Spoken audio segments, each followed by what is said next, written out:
here. You understand me? I'm not going to give you a lot, but I'm going to give you enough to see this. How did Hezekiah change the situation totally around? I'll tell you how it happened. God said to Hezekiah, thus say the Lord, I've heard thy prayer, I've seen thy tears, and behold, I will add 15 years to your life. Watch this. Come with me over here. I want you to see this. I'm going to give you something here. And this is going to be one of the keys that is going to see what we see Hezekiah's life basically, I don't want to say transfer. Go to James chapter 5. But you're going to see what transformed his life. And the thing that transformed his life is something that we sometimes slip away from. I'm going to give you a couple of things. I'm going to give you more stuff to focus on. I just want to give you one thing today. Don't forget this. Go to James chapter 5, and I want you to see this.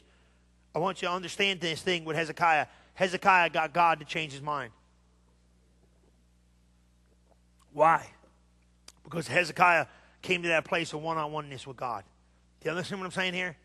I know this is coming out a little choppy in a sense where I'm not trying to go and give you 800 million scriptures. I'm trying to tug on your heart today to get you to go find your wall. I need you to turn from every other situation and go find your wall, man. You got to go find your wall, man. Some of you ain't dead yet. Some of you ain't dead enough in this. I'm telling you, you got to go die. People think it's funny, but you think you're going to carry this thing? You're crazy. You ain't going to carry this thing. You got to go die. Fall into the ground and die, or unless you abide alone. Come on. Some of you got to let this stuff out. Some of this stuff you've been holding up and bottling up. I'm going to tell you right here now. Some of you, your frustrations, your frustration. You know, everything you're frustrated with is what you're supposed to fix. Did you realize that? You realize you come in here. Let me give you a little secret. Let me do something quick. I don't know if I stepped in it over here. I should have never came this way. Praise the Lord. You realize when you're walking down the street and you see a piece of paper in the parking lot, that freaks you out? You're supposed to be here to fix that? Did you realize that? Did you ever notice that? Did you ever notice something like that? You know, you go in the bathroom, you say, why is that out of place? You're the one that's supposed to fix it. Don't you realize that's why you're here? Amen. People don't want to realize the thing that frustrates you the most is why God sent you to fix. Did you realize that? I'm preaching good. All the preachers in here saying, yeah, now I know, yeah. You know what I'm saying? I don't know why they do that. That's why you're here, to fix that. Go slow, right? You go in, ladies go in the restroom and go, oh, my God in heaven. I don't know why the toilet dispenser is like that. My God in heaven, that's a little pet peeve. I can walk. I don't even pull up to the curb. I got 15 things I can fix. Get what I'm saying? People think like, oh, my God. But go slow. Don't you realize that's why you're there? Do you realize that? Your frustration is just, you're the solution. I can't get a preacher in this place to help me. Come on. Amen. I'm going to stay in this side. Amen. Pray. Yeah, okay, Pastor. I don't want to do nothing. Well, that's good. Sit there and be frustrated the rest of your life. What do you want from me? But until you, that's the truth. You didn't know that?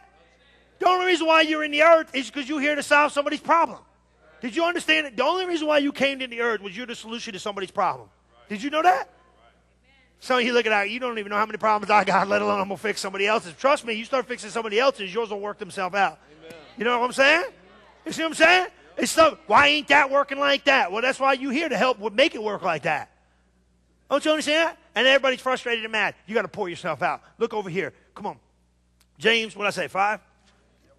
James 5. Look at verse 16. Look at this. Confess your fault. You there? Everybody there? Look at this. Ready? Come on. This is where we're going. Confess your faults one to another and pray one for another that you may be healed. You know he's talking about the prayer of faith, but this is the part. The effectual, fervent prayer of a righteous man availeth much. Hezekiah went to a place of fervency. Guys, we got to stop praying these surface prayers, man. We got to stop praying this low level. We got to go old school maybe just a little bit. You know what I'm saying? We got all the fancy, this is how you pray. We got a book to tell you how to pray. We got all these prayer scriptures you're supposed to pray. We got all this stuff. Now listen, I'm word of faith, and you understand what I'm saying here. I pray the word and I believe the word. But sometimes you ain't going to find what's in your heart in the word. And what I mean by that is sometimes there's that something in your heart. You just got to let it out. You understand what I'm saying here? There's some of this stuff you can't find. Thus say the Lord in chapter and verse. God, I'm frustrated. God, I don't understand what's going on in my life. You got to get to a place of fervency where you cry out to God. Hezekiah didn't have all the right words, but Hezekiah had the right heart. And the effectual, fervent prayer of a righteous man avails much. That's the hot, fervent kind of prayer of God that you just get out there and you let it rip, man. You ain't worried about who's around. You don't care if you fling snot, fling dirt, fling whatever you got to fling. You're just going to get right fighting that wall. Come on, God, me and you got to go have a talk because I don't understand why my kid's jacked up. I don't understand why my marriage is screwed up. I don't understand what's going on in my life. And sometimes you just feel like you can't take it no more, and that's a good place to get to because you're at the breaking point. That's where you got to hit the fervent point and go get in there, and you're going to come out fixed. You're going to come out blessed. You're going to come out changed. You're going to come out relieved. You're going to come out settled. You're going to come out knowing one thing was it wasn't a lack of faith. It was the thing of faith that pushed you to a place of fervency that everything's out. That's it. I ain't holding back no more. I don't like this, and I don't like that, and I don't like this, and I don't like that, and I don't understand this, and I don't understand that. And sometimes people say, well, what are you doing? You're just complaining. No, you're not. Sometimes you got to get a place to be fervent. Sometimes you got to get to a place where you get alone with God and you allow fervency to ignite a passion again. Because sometimes you get so dry and so dry and so dry and so dry and so dry and so dry and so dry. You get a little fire come and burn all that dried up stuff. You got to let that fervency come and dry up all that stuff. Come on, man. Hezekiah came to a place, he turned his face to the wall and said, forget it, I ain't got nothing to live for anyway. Last time they told me, pack up my house, I'm dead, I might as well go for it. Come on, guys, you see what I'm saying? It's not about hype. It's not about positioning yourself in a weird way. It's about putting yourself in the right spot to make sure in this season of life that when you're in this place, you can receive what it is that he has for you. Because here's the thing, until you get to this place, maybe just some of us are going to have to keep up with what we got. You understand what I mean? Is that making sense? You get what I'm talking about with this? It might just be, go with me to Isaiah 43. I want to show you something here. Isaiah 43. We're going to talk more about these things. I'm going to give you this scripture here and we'll call it a day. But are you seeing what I'm talking about with this? Hezekiah turned it around. How did Hezekiah turn it around? He prayed. He went to the wall. What did he do with the wall? Come on, work with me. He turned his face away from every circumstance and every situation. He got with God and said, here it is, man.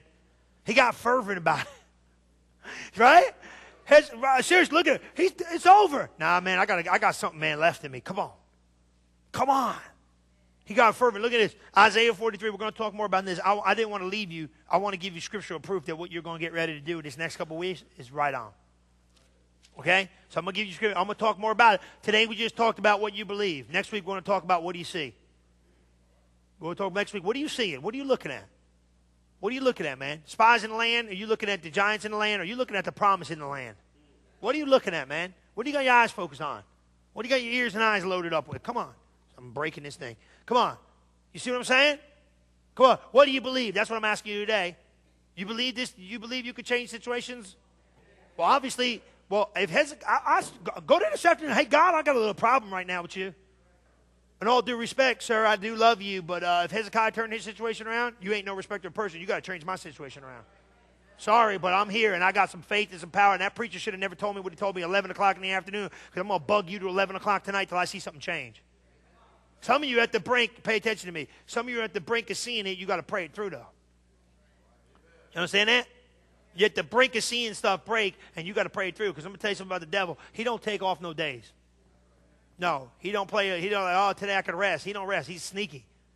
You understand me? You push. Isaiah, what I say, 43? When you're there, look at verse 25.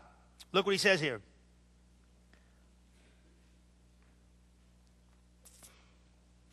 Look at that. I, even I, am he that blotteth out thy transgressions. You see that? Who blots out your transgressions? Why? For his own sake. Come on, give me a break. Look at James 5, 15, 16. When you're looking at this, he said what? What did he say? He said the effectual fervent prayer of who? What did he do when he blotted out your transgression? He made you? You're in a position to succeed. My God in heaven, I got to get something coming out of your mouth besides junk. You understand that? I got to get something coming out of your mouth that sounds like faith. I'm telling you, you get it coming out your mouth. Well, Pastor Chris, that don't sound like faith. Yeah, it does. Some of you got to shake off the junk that's been trying to cling to you. It's true. Fervent prayer is good prayer. We used to go pray in tongues fervently. Make the whole house shake. I get in trouble for that, man. Why? One time the neighbor from downstairs when I was in Bible school came upstairs. So what are you doing up here? I was praying in tongues. What are you doing down there? He did. It was a kid. He started coming into meetings, man. Nathan, his name was. I'll never forget that kid. He played rock music and party and drink and smoke dope. That's what he did. Yeah, I had the Oklahoma State recruiter on the other side.